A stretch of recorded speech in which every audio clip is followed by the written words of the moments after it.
Bien, estamos ahora con Otto Guiovich, excomandante general del Ejército, para conversar acerca de esto que ya adelantamos en la entrevista anterior. Otto, buenas noches, ¿qué tal? Hola Jaime, buenas noches, gracias por la invitación. Bueno, hubo el día domingo un informe en el Diario Expreso, el faenón de los ascensos del Ejército, ¿no? Con, en fin, varias páginas explicando qué es lo que estaría ocurriendo. Y aquí se habla de que hay promociones que quedan marginadas, las 78, 79, 80, 81, para entronizar, digamos, la promoción de Ollanta Humala y también eventualmente la de Antauro. Y se habla de tres fases.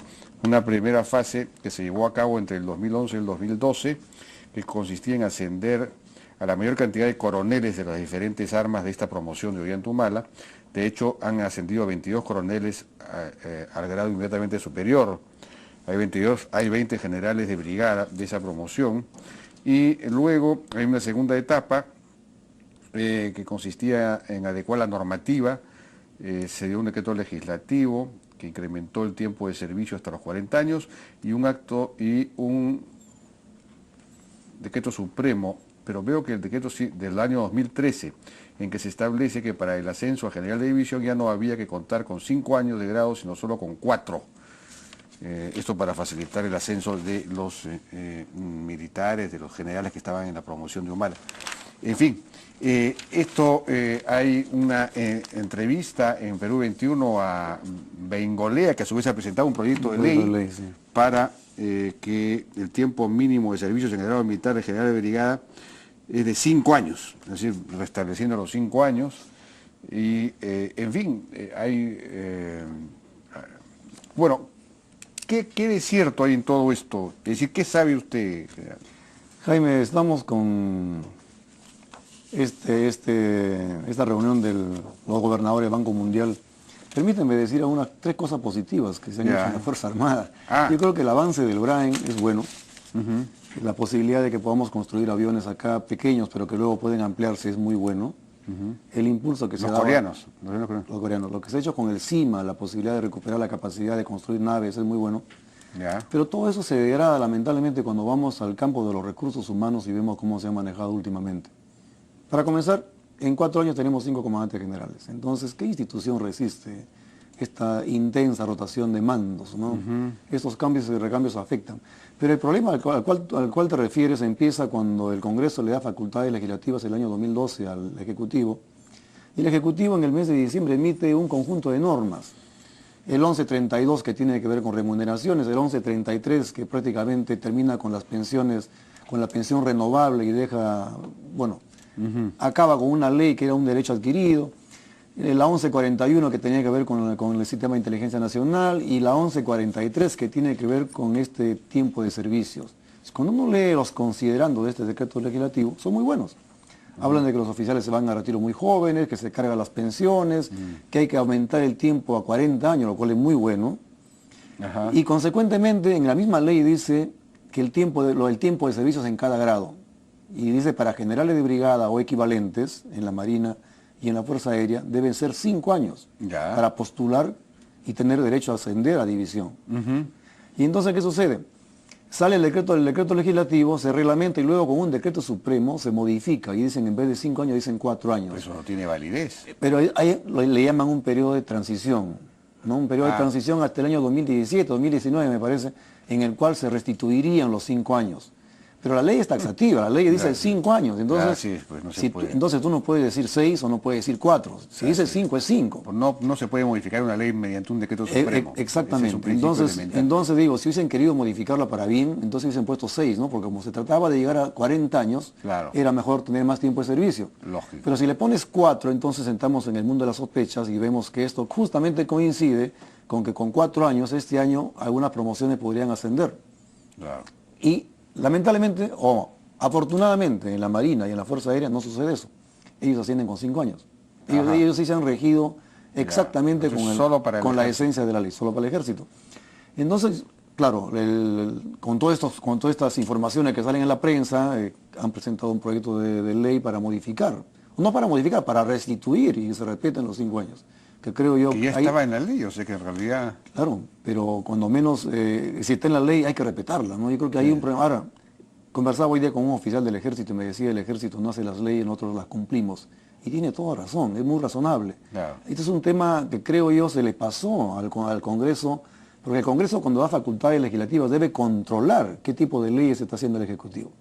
Pero bueno, ese control... La ley estaba bien, lo que estaba mal es el decreto supremo. Claro, pero el seguimiento también, ¿no? O sea, el decreto supremo... Claro. Entonces lo que busca el proyecto del Congreso también Golea es que ese decreto supremo desaparezca, ¿no? Porque a mí también parece que no tiene sentido, es híbrido y por lo tanto puede generar muchos problemas y ahí ya estamos viendo las especulaciones. Y se le haría también un daño a esta promoción, ¿no? Porque si se ascienden con este decreto supremo que no tiene valor legal, posiblemente cuando entre un próximo gobierno va a hacer una revisión y va a afectar a gente que de repente se lo merece, ¿no? Sí, pues. Se lo merece, entonces mejor que esperen que se corrija esto y asciendan como corresponde, entonces hacemos bien por la institucionalidad y también cuidamos el factor humano. De acuerdo. Esa es una parte de la moneda. El otro lado de la moneda es las invitaciones a retiro, que eso ha sido muy penoso. Hemos visto desfilar oficiales que estaban en el número 1 de su promoción o de su arma o de su especialidad durante 30 años, han sido sacados del ejército. Y eso para crear las vacantes. Para crear las vacantes, para crear las vacantes, los que están... Eso es muy nocivo, ¿no? Porque eso nos hace recordar lo que vivimos en los 90 y hay que aprender. Claro. Por eso yo también he hecho algunas denuncias porque creo... Si en los 90 nosotros veíamos que habían cosas que no estaban bien, pero creo que nos contentábamos con estar descontentos, ¿no? Sí, pues claro. Entonces, ahora no hay que estar descontentos, hay que decirlo además, o en este caso hay que escribirlo, pero no nos podemos quedar contentos cuando vemos que hay cosas que afectan la institucionalidad. Claro. Por eso digo, todo lo bueno que se puede hacer en otras áreas, en equipamiento, en operaciones, se degradan pues, si no cuidamos la parte más importante que es el potencial humano. Sí, pues eso lo dice claramente Bengolea en esta entrevista, ¿no? De alguna manera se está repitiendo la conducta que se tuvo en la época de Montesinos, ¿no? En gran medida sí, porque ¿qué institución puede darse el lujo de prescindir de sus mejores cuadros? Hay oficiales que eran número 1 por 30 años y han tenido que irse al retiro. Y le dañas la carrera, le dañas el plan de vida. Ahora imagino que después de esto habrá una revisión. Hay gente que ha ganado ya inclusive la acción judicial y están esperando que le den oportunidad de retornar al ejército. Entonces todo este embrollo es absolutamente innecesario, pero se crea porque se toman malas decisiones. Claro, me imagino pues que originalmente habría un proyecto político para de alguna manera utilizar al ejército en las elecciones. Eso es lo que puede trascender un poco, ¿no? La intención que hubo para converger en este tiempo con esos parámetros. Eso, pero bueno, está en el mundo de las especulaciones. Sin embargo, podría ser algo coincidente. Claro.